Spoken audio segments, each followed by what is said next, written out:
I'm a worrier. Probably quite a few of you are worriers too, and that's why you're here. I lose sleep about quite a few different things. One of the things that's causing me lost sleep at the moment is a personal one. I've got 2 children. My youngest daughter is 2, and I don't know where she's picked this up from, I can guess, but she's taken to singing Let It Go from Frozen. And she doesn't just sing it sort of loudly and out of tune. She really does let it go when she's doing it. So I'm going to show you a photo in a minute. I can't resist. But you know, she throws her arms right back, and she opens her mouth, and she screws up her eyes as well. Let's have a quick look. There you go. And one of the things I worry about is what on earth they're teaching her at nursery. I worry about things like agreeing to do this TED talk without notes. I didn't realize that there were no notes. I've cheated a little bit. I've got a crib sheet with me, and I've lost sleep about that. Asking lawyers to speak without notes is like, it's difficult anyway. Most of all, though, my work as an immigration barrister causes me lost sleep. And it's difficult working with refugees and asylum seekers who've experienced sometimes almost unimaginable trauma and anguish. It's hard working with families where they've been split by the immigration rules, where they're not able to live together in the United Kingdom, and children sometimes who are going to grow up without a parent if the case that we're working on fails. These things are hard for me as a lawyer. Obviously, they're infinitely harder for the individuals that I'm working with, and that's really what I want to talk about today. It's the human cost of borders. I want to move away a little bit from talking about abstracts around migration. If you listen to the economists, there is universal agreement amongst economists that migration is good for the host society. There's some difference, but there's almost universal agreement. It's good for the sender society, if we can call it that as well. Remittances sent home it dwarfs the foreign aid budgets of the world combined, and it's far better targeted at encouraging development and progress back home as well. And I want to move away from talking about those kinds of things, though. I've actually got an empty factory here. Where did the migrants go? But I want to move away from talking about abstracts and talk about the specifics and the real people that are affected by borders. Now, if we're talking about that subject, the number one issue has to be deaths at sea. And this is a picture of some Cuban migrants. Deaths at sea are worldwide. Refugees all around the world die in horrible watery graves. I say these ones are Cuban. They're rescued from a cruise ship. But here close to home, there were an estimated 3,500 deaths in the Mediterranean last year. That's the UN official estimate. And the estimate for this year is that it's going to be higher. Already the numbers this year are higher than they were last year. And that's because there are being cutbacks in the sea rescue missions that were being run last year that aren't being run this year. And I want to talk a little bit about that. The reason that the sea rescue missions are being cut back, certainly in the UK, we've withdrawn our funding for that, is because, and this is the language that's used by the government, they're a pull factor. Those words, a pull factor. Now, saving refugees who've already set sail at sea is considered to be a pull factor that just encourages them to come. And the logic of that argument is that we should let them drown instead because that will discourage the others.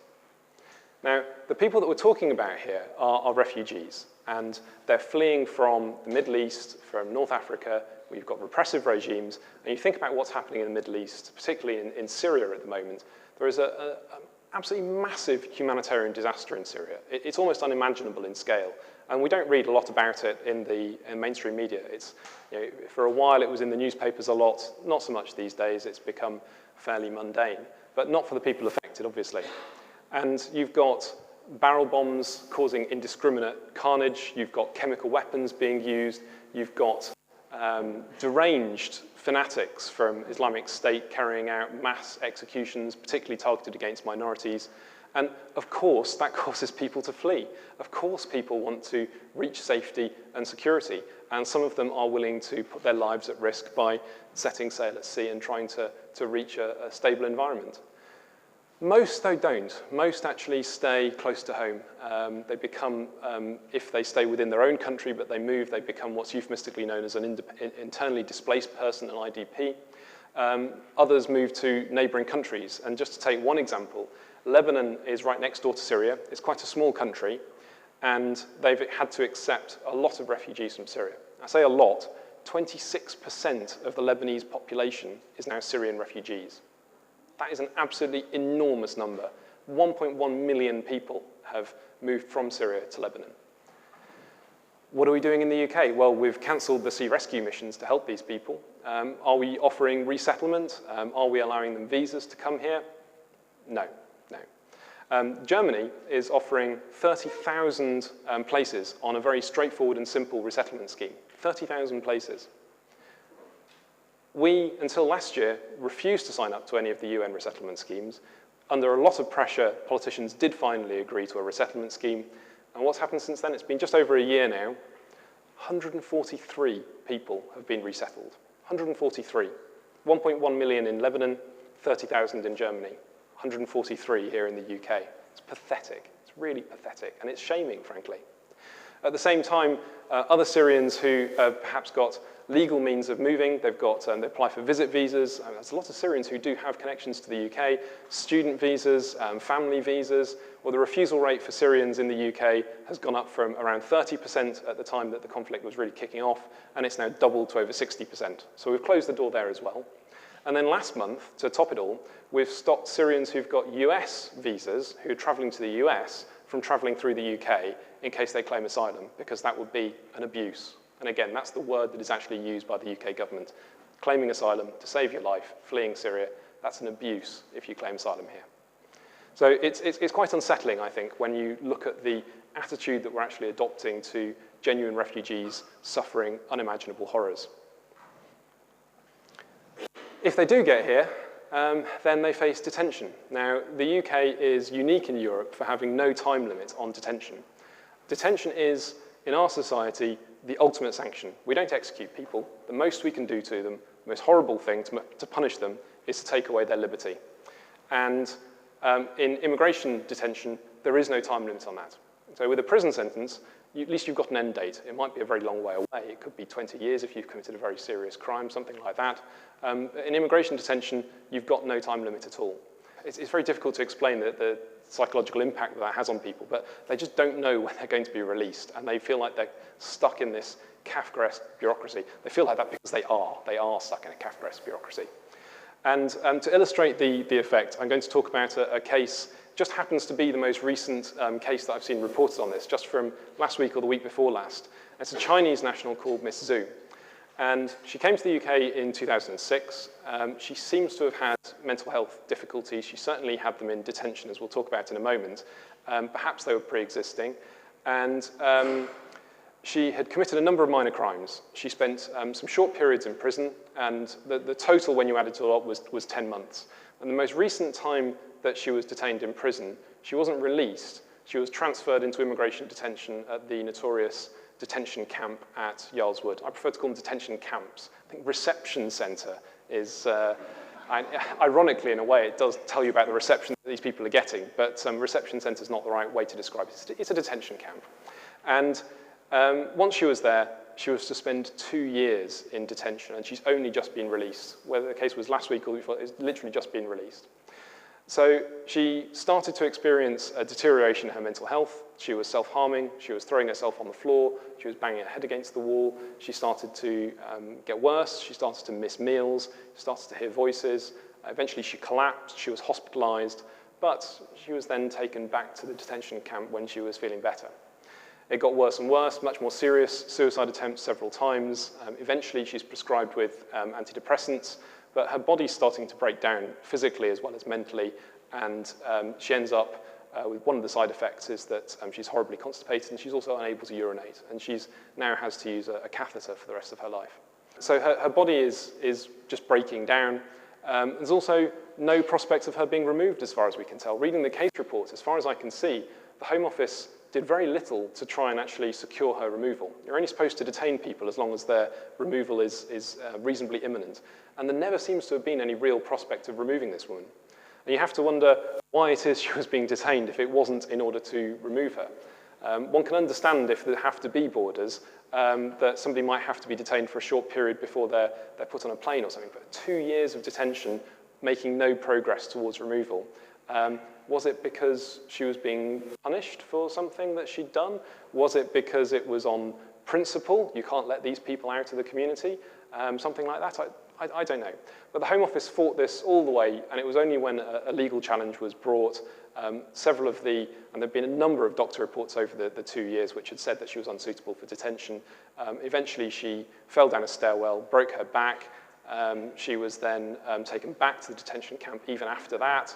And then eventually, the legal challenge came forward, and the judge, slightly reluctantly, I have to say, ordered her release. So she's now been released into the community. After 2 years of immigration detention, even then she hasn't been removed. She's literally been broken by immigration detention, physically, mentally broken. And that's the human cost of detention for detainees. Now, the next group that I want to talk about, they're less easy to identify. They're not in boats at sea. They're not separated from us in detention centres that stand out in the community. It's families, broken families, and they're all around us. They're just like you and me, maybe some here in this room now.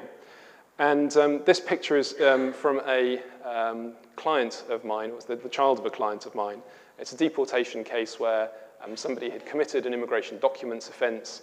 They were sentenced to a period of less than 12 months in prison. That was several years ago, and we've been trying to get the man brought back.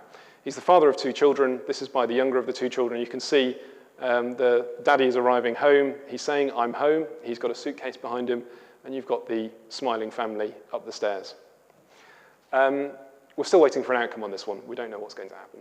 But this is a case where, under current rules that are supposed to be much tougher, immigration rules went through a radical change in 2012 and supposedly were toughened up. And under the really tough new rules, he wouldn't actually have been deported. The minimum threshold is 12 months. So we're trying to say, well, look, if he wouldn't be deported now, then surely he should be readmitted.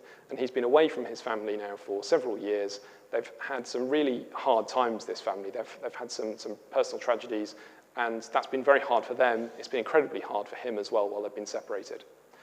Drawing on another deportation case that I'm working on at the moment, we've got a psychiatric report from a child psychiatrist saying that the proposed deportation, and the man in this case is already detained and separated from the family, behaviour of the children is already deteriorating. One of the eldest was a star performer, not anymore. He's coming close to expulsion, basically. And the effect of deportation is compared to bereavement. It's having a parent ripped out of your life and removed from you, because deportation doesn't just remove the person, it actually stops them from coming back to the UK as well. So it's effectively a sort of semi-permanent separation. Now, borders affect migrants most obviously. It's not just the migrants that they affect, though. It's also the border guards. Now, border guards include the people who are literally guarding the fences, I guess, the guards at the detention centres, the immigration officers that you've probably met who inspect your passports when you're coming through passport control. Also, the civil servants who are having to yes or no these asylum claims and decide whether somebody is sufficiently in danger and that they're telling the truth such that they'll qualify for asylum. It includes the judges, and sadly, I think I have to admit that it probably includes me as well, as an immigration lawyer, part of this apparatus of control. And it's the closest you're going to come to that, probably, unless I don't know if any of you are already involved in the apparatus of immigration control, but the closest you'll come if you're not is a game that I recommend to you. It's a computer game. It's called Papers, Please. It looks like it's from the 1980s. It's deliberately styled in that way. It's actually 2 years old. It's won all sorts of awards, and not for the sophistication of its graphics, as you can see. It's set in it turns you into a border guard, basically, in a fictional 1980s country where you have these people. You can see the queue off to the right there, well, your left, I suppose, and these are the people coming through your booth, and you have to inspect them, check their documents, you have to compare dates, you have to check against the record book that you've got of official stamps, and then you have to either approve or deny their applications. And it's quite an unsettling experience. It's subtly disturbing, I think, because you go through phases of almost relishing the gameplay, spotting the errors, spotting the inconsistencies, playing with the game mechanic, and you go through phases of just wanting to let them all in. Now, if you let them in, if you make mistakes, then you get sacked and the game's over. So if you want to carry on playing, it's going to be quite a frustrating experience if you just let them all in, basically. And so I think this is probably about as close as you'll come to the effect of having to make decisions on other people's lives, even though these are obviously fictional ones and zeros invented by a computer programmer. But the point is that papers, please, and trying to put yourself into the shoes of a border guard, I think helps to illustrate that every slam of the gate is just a little bit of humanity lost for that border guard, and that every slam of the gate is just a bit more compassion shaved from the soul, and that borders infect their lives, and my life as well, by choice, by profession, but I think it infects all of our lives because that's the society of which you're a part, and it's a particularly pertinent point to make when there's an election on right now. Thank you.